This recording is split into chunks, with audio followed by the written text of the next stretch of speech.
I want to talk about, as you near or enter retirement, your happiness is going to rely on a couple of things.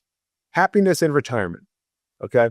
And this is what we guide federal employees through. When we talk to you all, whether it's at a presentation I'm giving at an event or at a conference, or just doing a local benefit training or a one-on-one, or even talking here through this podcast, through the Federal Retirement Show, our job, or at least my job, is to help guide you so you can make the right decisions. You have all the information possible so you can make the right decision as you near or enter retirement so you can retire. And you've heard me say this before, how you want, when you want, with the lifestyle that you want in retirement. That's happiness for most people. Your happiness might be a little different, but happiness for most people in retirement, they want to retire when they want, right? They don't want to work longer than they have to. They want to retire how they want, right? They want to be able to have the money and the income and the earnings and those things, and they want to retire with the same lifestyle that they're living now. They don't want to be necessarily downgraded, putting all this time in and then having to live a lesser life, which is not very happy in retirement. Some may love it. You never know, but everybody's situation is different. But the lifestyle that you want to be able to have the income, the earnings to live that. So happiness in retirement revolves around two things: securing enough lifetime or guaranteed lifetime income in retirement.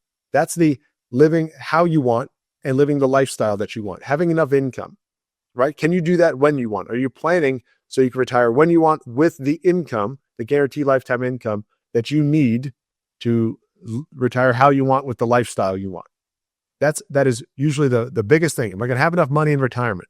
Huge question that we get asked, right? Am I going to have enough money in retirement? There's a lot of factors in there, but we try to figure that out through our benefit analysis, through our retirement reviews. And what does that mean? That means with your pension, Social Security, and maybe your TSP, because some people can live on their pension and Social Security comfortably. But if that's not it, then maybe your TSP, which I've highlighted, will be a third factor in there for retirement income. We roll back the tape. That's one of the three retirement income sources: pension, Social Security, TSP for a FERS retiree. All that together, is that going to be enough for you to live comfortably, live how you want?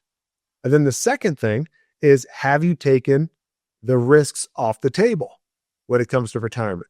Have you taken the appropriate risks off the table? And before I just get into the one we discussed earlier, what are the risks in retirement? What are the risks in retirement? There's a number of things, okay? And we've talked about these before, but one of the biggest ones is longevity risk. Longevity risk, people are living longer. You want to make sure that your money's going to last longer. You want to make sure your money's there for you.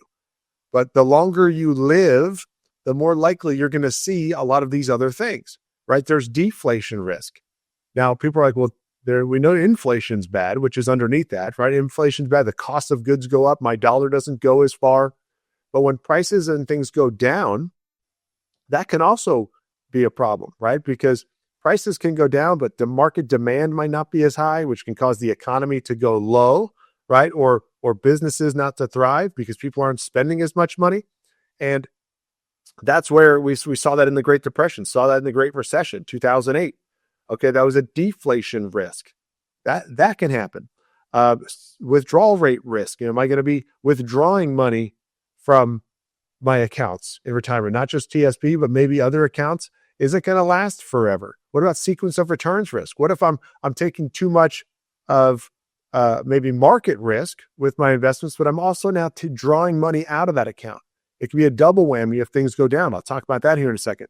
Long-term care risk. The longer I live, the better chance I'm going to be in a long-term care situation. I don't want anybody to have to go through that, but if you've had a relative or family member that has gone through that, how do you plan to pay for that?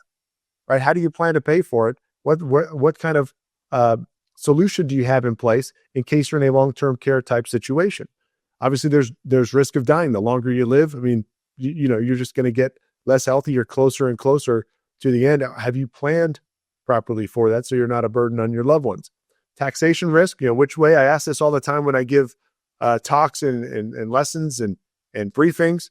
Which way do we think taxes are going to go? Up, down, or stay the same? And most people say up. A few people will stay the same. I've not heard anybody tell me in recent history that taxes are going to go down. So, we want to try to take some of those risks off the table. And then regulatory risk, you never know what government comes up with and regulations that come about that can hurt you in retirement. things get done with or without your say in a lot of cases. We've seen that with different benefits and different, things that have come out. So those are some of the main risks, right, in retirement. There could be others, but the longer you live, the more likely you are to see some of these risks. The longer you live, the more likely you are to see deflation or inflation or have a long-term care scenario or see regulations come about.